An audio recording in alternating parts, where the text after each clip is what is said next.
Hi, my name is Zama Ngwenya. I grew up in Fosloras in Egoruleni. I'm coming from a very small family. I had my parents and my brother. Had a good upbringing. I'm not coming from a rich family, but life was good. And I attended school, went to study, came back and started a cleaning service company. Things started to get messed up in 2003 when both my parents passed away 10 days apart. In my parents' marriage, my father had kids from the previous marriage, so you know when parents passed away, people want inheritance, and unfortunately I was the only one who was on the wheel and everybody was like fighting against me. I enjoyed that until 2006 where I had a baby girl, Amahle, and in 2007 things were like getting more worse and more worse until I felt, you know what, let me relocate. However, before then I had started a cleaning service company in 2000, which I ran until 2007 and 8. But as the family feuds were getting worse, I just felt I had to abandon everything and go start a new life somewhere. And somebody advised me I can go stay in Newcastle. Indeed, I got contacts and eventually I ended up settling in Newcastle.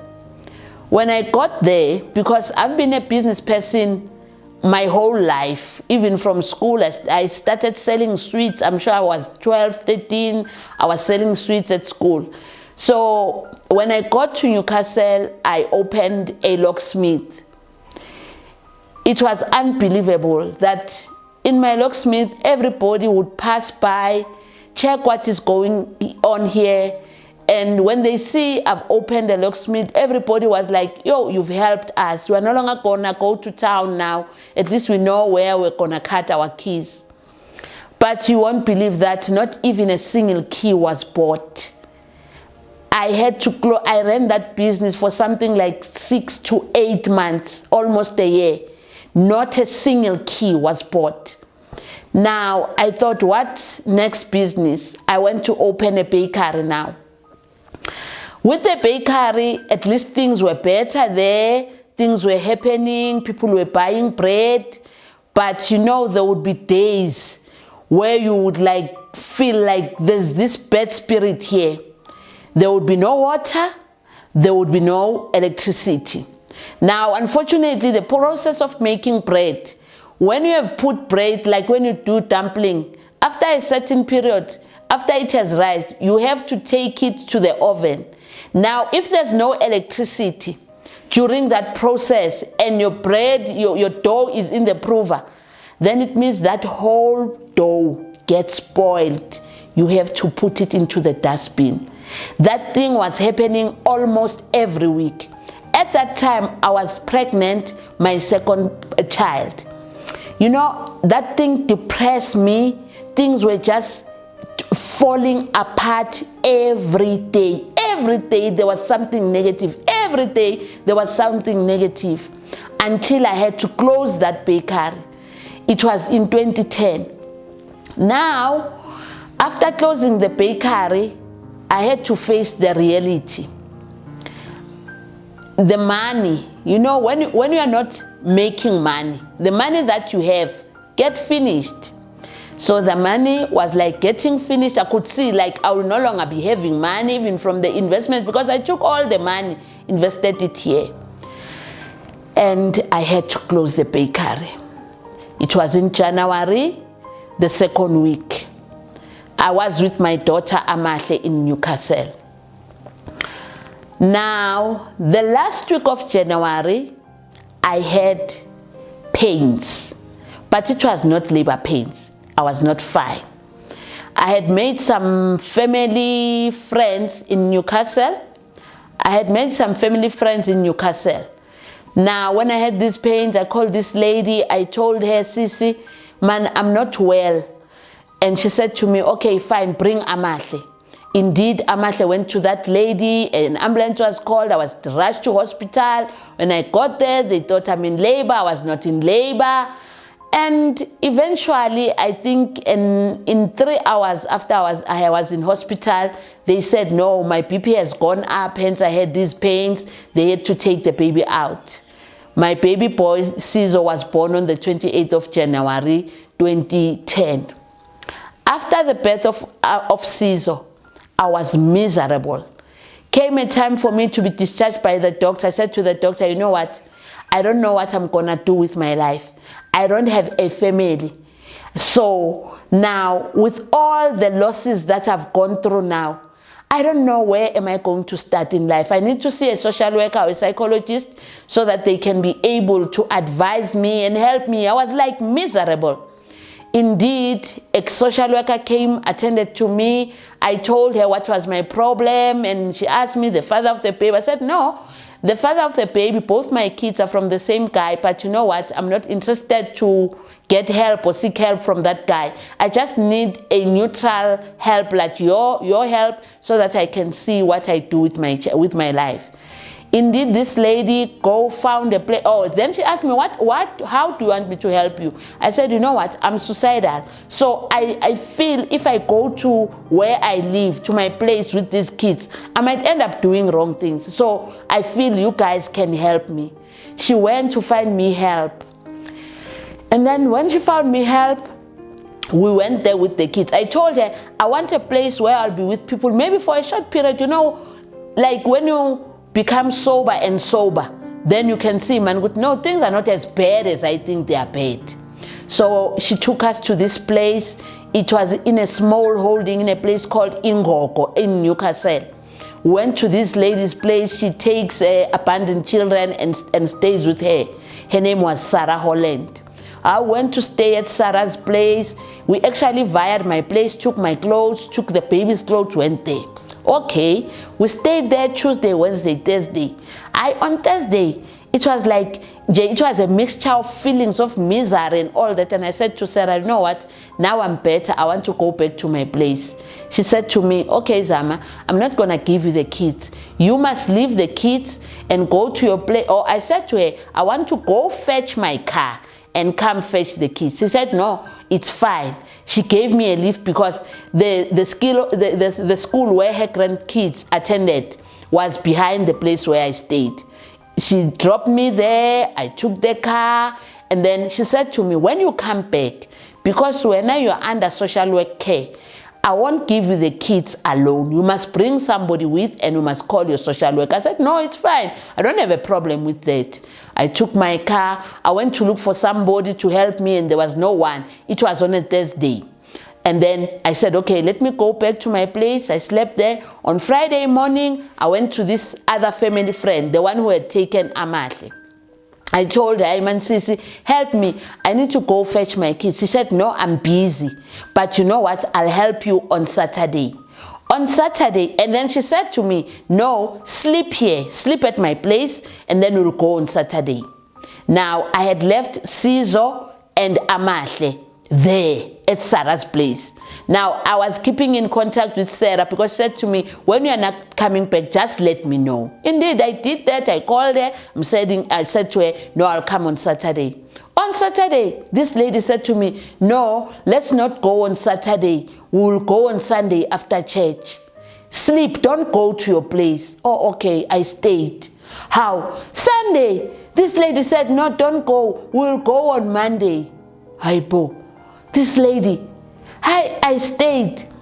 On Monday, she said, no, don't go on Monday. We'll go on Tuesday because on Wednesday, I'm starting my shift. Oh, okay. You know, because now the reason that also made me not to go by myself was that Sarah was not going to give me the kids. And I needed somebody to carry the little boy that was born on the 28th. So I had to be with somebody to go fetch the kids. So I had, and in Newcastle, I knew no one. I knew very few people that I knew through this lady. So I was at her mercy to wait for her to say yes.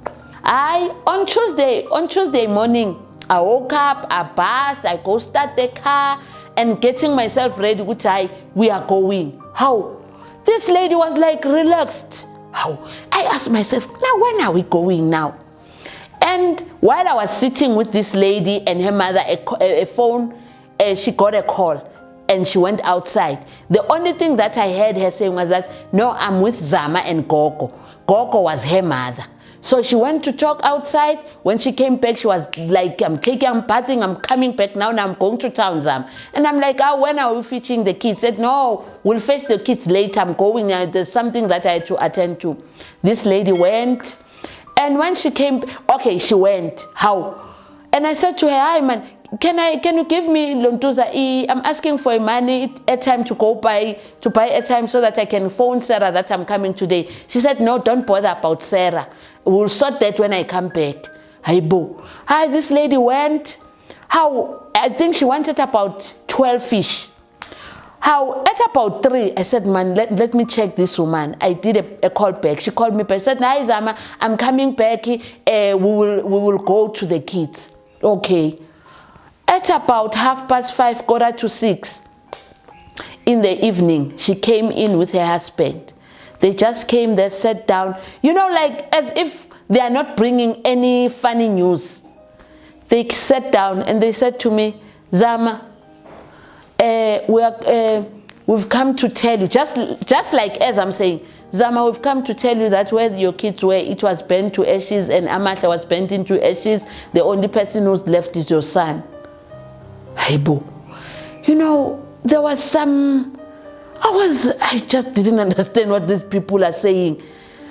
And I asked them, where's the boy? They said the boy is in hospital. And when they said that place has been burnt into ashes and Amahle has been burnt into ashes, I was like, oh, it means the boy, he's the quarter of those ashes, because it was even less than 10 days. I asked them, I didn't cry. I don't want to lie. I didn't believe what they were telling me. I said to them, can you take me to the hospital? They said yes. We went to the hospital. When I arrived there, in my mind, I was looking for a child that was having bandages all over the body. To my surprise, Caesar was like the Caesar I have left, no bands, no nothing. And they said that child is coming from the burnt house. And 11 people had died there. And about 8, 9, 10 had survived. Those kids that survived there, when I got into the hospital ward, they ran into me. Mama ga Amahle, Mama ga Amahle. Amahle has been burnt to ashes. To cut the long story short, the whole process of identifying the bodies happened. Everybody was identified. All the bodies were identified, but Amahle's body was not found. Now, the doctor, the pathologist said to me, you know what? I went there 3 times. The firefighting people went there 3 times to make sure that when we start the process of identification, nobody is left there. So I even found a skeleton of a cat. So how come I don't find the ashes or the remains of Amahle? And after the whole process was finished, the pathologist said to me, I've done my job. Amahle was not in the house on the day of the fire. Amahle is missing. And when the doctor said that, I recalled something. On Sunday, when I called this lady Sarah and asked her how are the kids, she said everything is fine. And I said, can I please speak to Amahle? She said to me, no, Amahle is too far playing with the other kids, so I can't speak to her. She actually even didn't give me the opportunity of saying, no, Zama, Amahle is fine now. You know what? Call at such a time so that you can speak to your child. So she just dismissed me like that. And I was left like having not spoken to Amahle. So when the pathologist said that, he said the human body only becomes ashes when it has been cremated, not when or in a fire or in a car or whatever. The body, the pelvic portion, the skull remains. So I was left in wonder like that. We opened a case. I've done all the processes, opened the case, inquiries were made, but unfortunately our SAPS really, they are not helpful. So I went even to contact Zama Ngwenya while she was still a Prima of KZN Police, Commissioner of KZN Police. She assigned somebody, this somebody left me hanging. So as I speak to you, I have gone through a pain of my missing baby daughter for the past 10 years. 2020 is the 10th year that I've been without Amahle. I don't know where my child is. And that thing has actually destroyed me emotionally. It has messed me up. After Amahle's missing, I was just a wanderer. I lost everything. I'm homeless. I don't have a place to stay, including even now. But in 2015, I was able to pick up myself up, and I started doing Uber as a driver, and I started my small shuttle service company, but I couldn't buy a car because I don't have money. So I was renting cars so that I can run this business. I even registered this very same business that does not have a car. I was getting businesses and I was working, but all the money now will go to this car renting story. And in 2018, somebody offered me, this guy, he was my client actually, no relationship, no nothing. He said to me, Zama, I can see your hard work. You work very hard, because there has been no time of the night that I have not driven being a woman, taking, picking, dropping people. And he said, you know what? I want to buy you a car in my company name. You use the car, you work, you change your life with your baby boy, Sizo. And I used the car, I worked, I registered the business, I designed the website, and each time there was progress in this process, because I was using his car, I would tell him.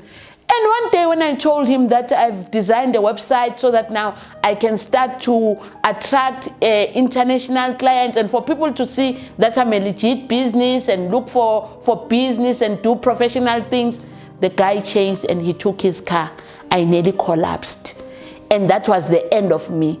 Now, one of the companies that was giving me work, the tour works, because I was taking clients for tours, dropping them in Sun City. I had traveled a lot doing that job. So one of those companies that was giving me work, they felt for me and they offered me a job. They said, okay, we can't buy you a car, but we can offer you a job because we've been working with you for the past 3 years without a problem.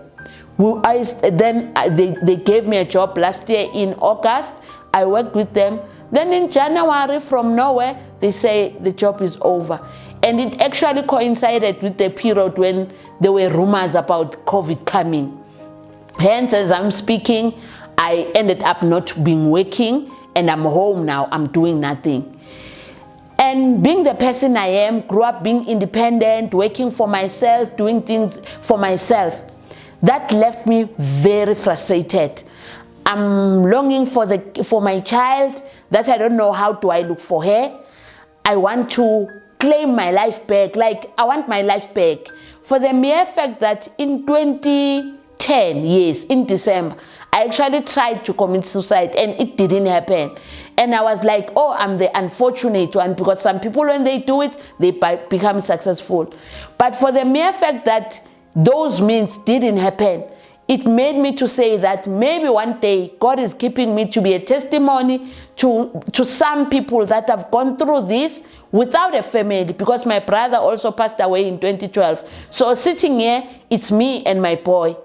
But I have determination that if I get help, I don't want donations. I don't want to be given money like somebody donating for me every month. But I want somebody who can walk the way with me, like give me the resources that I would need, maybe to start a business that might not be much expensive, like the businesses that I want to do. Presently, I'm doing a fruit and veg. I'm also not paying nothing in that business because I had to negotiate with the supplier that when you go deliver, the clients will pay you. So, and it's not coming well. It is slow. You know, when you are desperate, everything just don't happen. I don't have a place to stay. I don't have a money to pay rent where I stay. I live on donations in terms of food.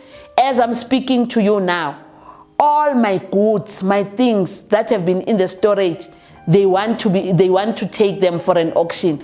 And when I think of those things, I'm like, Aibo, for the past 10 years I've been suffering and trying to pay for these things. I can't lose them now because I don't know what will happen tomorrow. I'm positive that I might go back to business through a help of somebody, or somebody who might decide, you know what, let me work with you, and then to just take you, bring you up, and you continue with your life.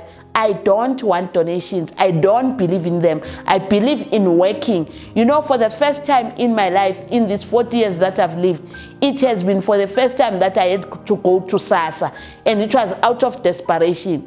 So, in short, I would like to say, difficult life as it is, I'm still prepared to try again for the sake of my son, one, for the sake of my Amahle that I must find one day, for the sake of the foundation of missing kids that I must start, for mothers who are going through pain, because there's nothing as painful as not knowing where your child is, what your child is eating, what they are doing to your child, because I don't know who took Amahle, what is this person doing to Amahle, how is Amahle treated, all those things. So my life is just miserable. It is miserable. So I've lived that life for the past 10 years.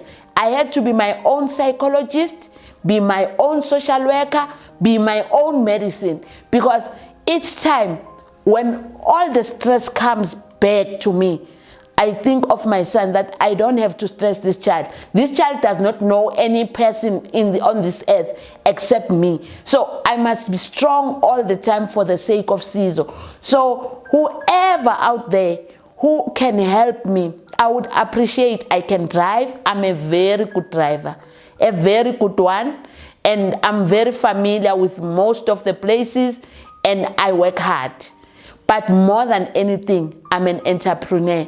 However, I would appreciate anything, anybody to help fundraise for me, for Amahle, anybody who's prepared to work for me in writing the story of how Amahle got missing and all the pain that I've gone throughout that process.